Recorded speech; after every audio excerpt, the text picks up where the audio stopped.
일본을 지탱하는 자동차 부품 업체들이 새로운 생존 기로에 서 있습니다.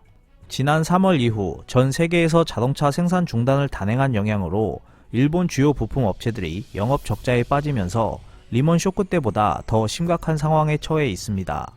노무라 증권의 야마오카 리서치 애널리스트는 일본 경기가 일정한 회복기에 들어서게 되더라도 과거 수준으로 돌아가는 것은 쉽지 않을 것이라고 전망했습니다.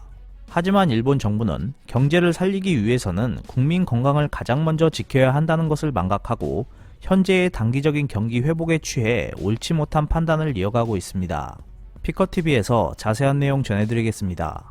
C19 감염증의 영향으로 전 세계 경기가 침체된 가운데 3분기 깜짝 회복세를 보이고 있는 일본 자동차 업계에서 공장을 폐쇄하거나 희망 퇴직을 모집하는 등 사업 구조 개혁에 착수하는 부품 업체가 잇따르고 있습니다. 종래부터 실적이 침체하고 있던 가운데 C19 감염증 쇼크에 직면하면서 급격한 실적 악화를 견디지 못하고 근본적인 문제점들에 대한 재검토를 재촉당하는 모습입니다. 하반기에 들어서면서 일본의 부품 메이커 회사 여러 곳이 사업 구조조정을 진행한다고 밝혔습니다. 이륜차, 사륜차용 전장 부품 등을 제조하는 신덴켄 공업은 실적 악화를 견디지 못하고 사이타마현 한노 공장의 연구 개발과 사업 운영의 두 기능을 정지한다고 밝혔습니다. 또한 신덴켄 공업은 2021년 3월기 중에 희망 퇴직 등을 실시해 본사와 국내 그룹사에서 10%가량의 인원을 감축할 방침입니다. 이에 따른 구조조정 비용으로 2020년 3분기에 13억 5,700만원을 특별 손실로 잡았고 2021년 3월기의 연결 결산 실적 예상은 단기 손익이 71억엔의 적자를 기록할 것으로 전망됩니다. 피스톤 링을 다루는 리켄 역시 수주 감소의 영향으로 2021년 1월에 희망퇴직자 모집을 시작합니다. 리켄 그룹의 10%에 해당하는 150명 정도를 계획하고 있고 특별 손실은 12억엔, 2021년 3월기 연결 결산 실적 예상은 6억엔 적자가 전망되고 있습니다. 이 회사가 희망퇴직을 받은 것은 1949년 창사 이래 처음입니다. 한편 자동차 부품업체 산덴홀딩스는 C19 감염증의 영향으로 매출 부진이 계속되면서 어려운 경영 상황을 극복하지 못하고 국가의 기업 회생 절차 도움을 요청한 상태입니다.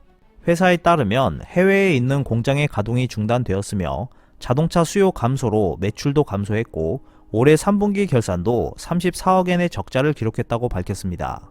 이외에 2021년 9월에 니가타현, 12월에 군마현 등 2개의 공장을 폐쇄할 예정인 미츠바는 희망 퇴직을 실시했는데 약 500명 모집에 549명이 응모하면서 10월 말에 퇴직했다고 전했습니다. 미츠바는 2018년 3월기 이후 연결 단기 손익이 3년 연속으로 적자를 기록했고 매출 편중의 경영 방침과 고정비, 설비 투자의 증대가 수익 재무 체질을 악화시켰습니다. 차량 시트 제조 업체인 타티에스도 경영상의 어려움을 이겨내지 못하고 희망 퇴직자를 모집했고 232명이 9월 말에 퇴직했습니다. 사업 구조 조정을 강요당한 일본 부품 메이커 회사들은 C19 감염증 확대 전부터 미중 무역 마찰 등으로 인해 실적이 침체해 있었기 때문에 경영 기반이 약했다고 말할 수 있습니다. 이런 상황에 감염증까지 겹치면서 수익 체계를 개선하지 못한 회사들이 큰 타격을 입게 되었고 이로 인해 문을 닫거나 구조 조정을 진행하는 기업들이 속출하고 있는 것입니다. 일본 정부는 이렇게 침몰하고 있는 경제를 살리기 위해 여러 방향으로 노력하는 모습을 보이고 있습니다. 하지만 정부 정책 강행으로 경제 효과의 맛을 본 관리들은 현명한 판단을 하지 못하고 있습니다.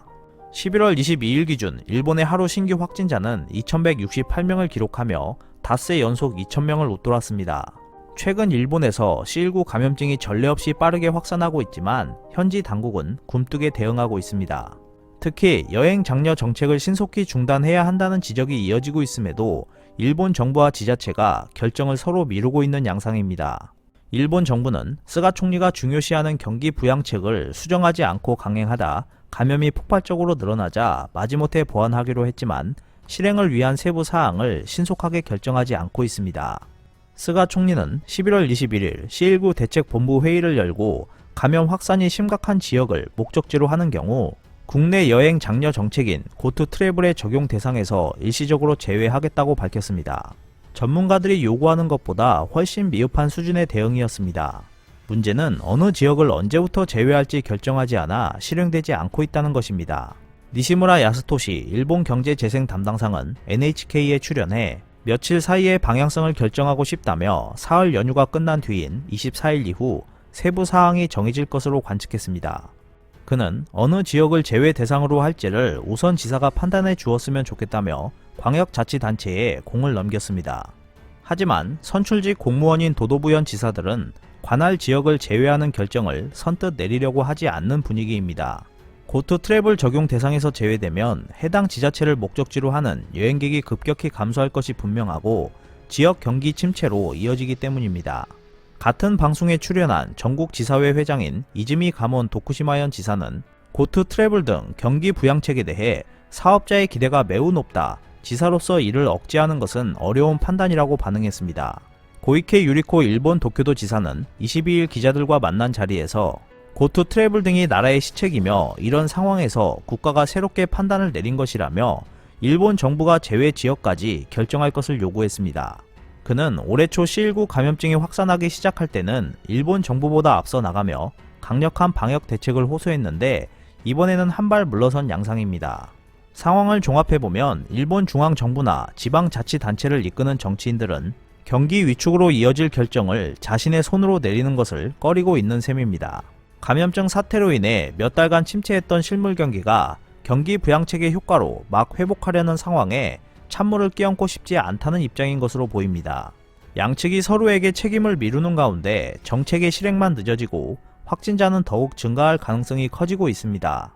이렇게 되면 단기간에 지역의 경기가 살아날 수는 있겠지만 산업 전반이 무너지는 결과를 가져올 수 있습니다.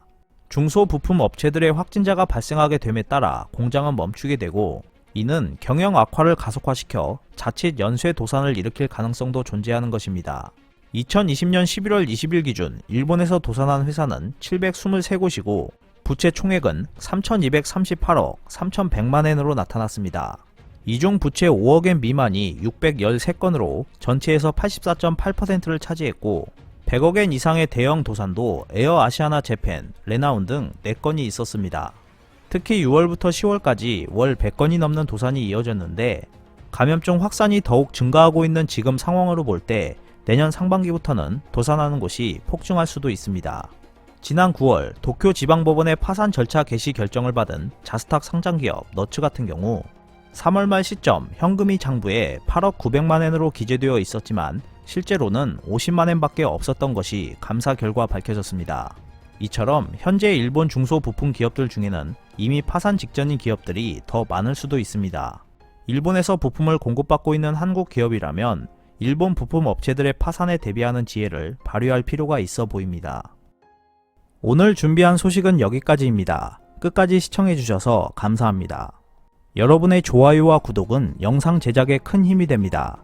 앞으로도 피커TV에 많은 관심 부탁드리겠습니다. 오늘도 즐겁고 멋진 하루 보내세요. 다음 영상에서 뵙겠습니다.